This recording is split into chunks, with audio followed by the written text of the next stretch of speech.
I wish it was something better, but Xbox is about to get hit hard.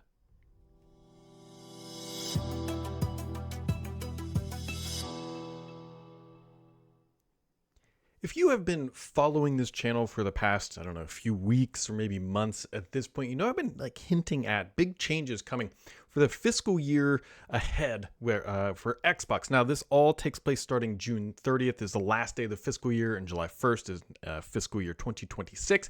And for Xbox, that's going to be a lot of big changes, and the news is starting to hit the wire about what we may see. And it's not a great conversation, but it's really diving deep into what Xbox, the brand, the financials, and everything else. So if you've been following me, like I said, on social media late in May, I said buckle up. And so that kind of went crazy. I don't like speculating about layoffs when things are still floating around, but I was really hearing tangible changes are on the horizon. And these are people's livelihoods at the end of the day. So that's where all of this started. And then today, Jason over at Bloomberg said, look, Microsoft is planning major cuts at its Xbox division. And that is exactly what I was starting to hear. And we don't fully know the grasping and the details of all this, but Jason opines, or I shouldn't say opines, but writes out, he says, managers within Xbox are expecting substantial cuts across the entire group, according to people familiar with the plans, who asked not to be identified because this is non-public information. And that sounds about right. We are about to see Xbox transform. And what does that exactly mean? Because there's so much going on at Xbox lately. So let's sort of dig into that information. So, all right, a few years ago, you probably remember that Activision was purchased by Microsoft for nearly $70 billion. And in the world of corporate spending money, if you take a loan, which is what Xbox effectively did from the corporate piggy banks, you got to pay it back. And you've got to show growth. And I always said during all this, I said, now once it closes, that's when the real work begins for Xbox, because, hey, they actually have to justify why they just spent all this shareholder money buying up these titles. Now, there's a lot of goodwill, which is a financial term that you can go look into about how much goodwill Microsoft did with Activision. But the reality is $70 billion left Microsoft's bank account, and Xbox is required to not just put it back, but to show meaningful growth from all this. And they haven't shared any Game Pass subscriber numbers, which is sort of the thing that was the pitch for all of this. They said, look, if we can get the games, then we can grow Game Pass, which is their subscription service, and then everything should be good. But we have gone more than a year since we've last heard the number of Game Pass subscribers. I think the last official number was 34 million, but they've now put things like Call of Duty, Black Ops was in there.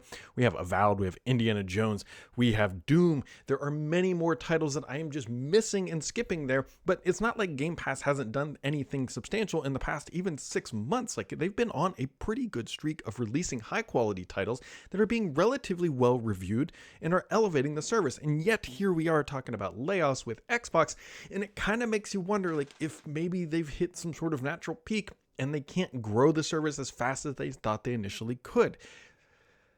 Which leads us to kind of where we are at. So it gets a little dicey from here.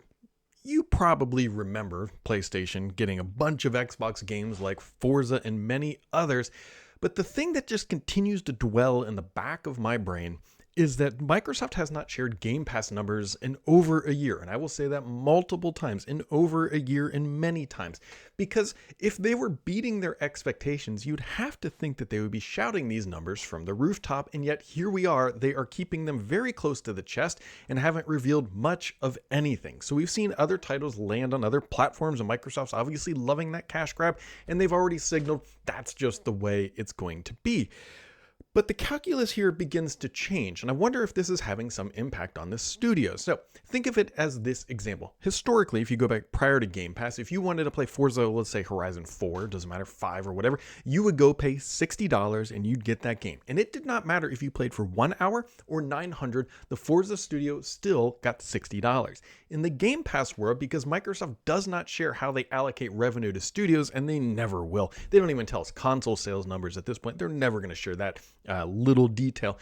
if you download Forza Horizon and you play it for 1 hour, they will probably get allocated a certain slice of your $20 you're paying that month. That is not $60. Now, if you play 900 hours, you're probably getting a little bit more. But I think what's probably fair to say is that most studios are not getting that $60 they typically got for a title, which is very clearly making it hard for them to be, on paper, profitable, if you will. And I think that calculus is starting to play out, and Microsoft's like, okay, maybe this isn't as good as we thought, primarily because, let's be real, if they're only in that like $35 to $40 million, or $35 to $40 million, or 40 million users, I should say, that's a far cry from numbers we had been hearing, like saying, hey, we want to hit 100 million. It doesn't even matter what that number is, but obviously you can see if they're lagging behind in subscribers, then how much the studios are making per title becomes very constricted. And I think this might be some of the core issues why we're seeing all of the ups and downs and movement around, because, hey, let's not act like Xbox isn't kicking out quality titles, but if there's a ceiling that they can't bust through for that subscriber count, then dramatic changes are going to have to be made, which is what I think we're starting to see. And I'm not even talking about the layoffs, right? In the past, since beginning of June 1st, we have heard, hey, there's going to be an AMD partnership. That's not all that substantial, but the next generation is going to have multiple consoles, or multiple sort of form factors, right? There's going to be consoles, there's going to be handheld. We've also seen the ROG Ally X with the Xbox button. We've also seen that the Xbox app on the PC is also going to now support third-party stores like Steam. And Sarah Bond even came out in her video that was playing here and previously, said multiple stores as well. So Xbox is changing the entire narrative for what we have traditionally known as Xbox. And then we're on the backside of all of these like big announcements. Right now, there's not big and like material things you can hold, but like they are signaling the directional change for Xbox. And so on the backside of that are the layoffs now. And so if everything holds true that we're hearing, such as what Bloomberg has reported here, it doesn't sound great. Now, Microsoft has previously closed studios. Remember, was it Tango Works, maker of Hi-Fi Rush, and then that went over like a lead brick. I'll be honest, I don't know if Microsoft's closing any studios. I just don't know, but they have to tread very carefully here, right? They just spent all this money to buy these things up, and then they just start shutting down additional studios. That is going to land like not just a black eye, but just like a bazooka, because of how the gaming community rallied around what Xbox was trying to do by, introducing these value propositions with Game Pass and the Xbox Series S, and then just to shut down studios, beloved studios. I mean, these are humans at the end of the day who will be losing their job because the strategy has not materialized in a way. Now, somebody will point out and say, well, this is just what large companies do, right? Large companies always cut people. Microsoft has more than 200,000 people, but the morale, I got to tell you, has got to be in the dumpster right now. They announced 6,000 layoffs earlier in the year. They did like another 300 in early June. And then now there's also this Xbox job cut, and also going to be cuts to the sales organization that's outside of Xbox. I can't imagine like everyone's just walking around all chipper.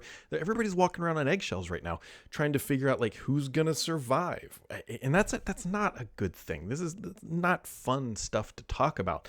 But the reality is that Xbox is going to change materially, yes, starting, I think, July.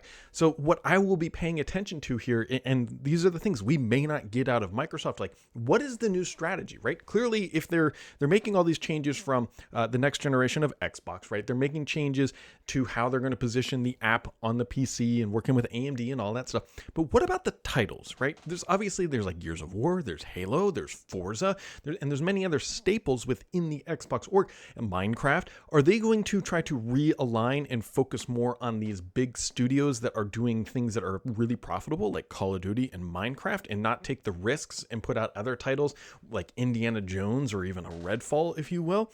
We don't know. And that's going to be the conversation going forward, is trying to understand if Microsoft, I can't imagine that they're going to come out and talk clearly and with clarity about this. So it'll probably be something we just have to pay attention to. The other thing is, we don't know what may not ship, right? Microsoft probably has not announced anything that's going to get cut. That would also be pretty bad at the end of the day. But obviously, if a large swath of Xbox employee base is leaving the company, and I don't just mean in Redmond, Washington, by the way, this is a global thing. Something had to, right, titles, DLC, or something had to have been cut at the end of the day to make room, because if you can't just produce the same number of games and titles and everything else without the same amount of people. I don't know. It's going to be interesting is not a great word to say, because interesting to me is like usually positive and like looking forward to things and how they're changing. This is more of like, all right, Xbox is realigning the business. They are changing up the strategy from software to hardware to publishing to everything else. So what does that actually mean going forward? And will they give any sort of clarity? I wouldn't hold your breath for that, but it sounds like the cuts are going to be announced likely next week. So yeah, not exactly a fun topic, but as always, my friends, make sure to keep it subscribed here, because the only BS on this channel is me.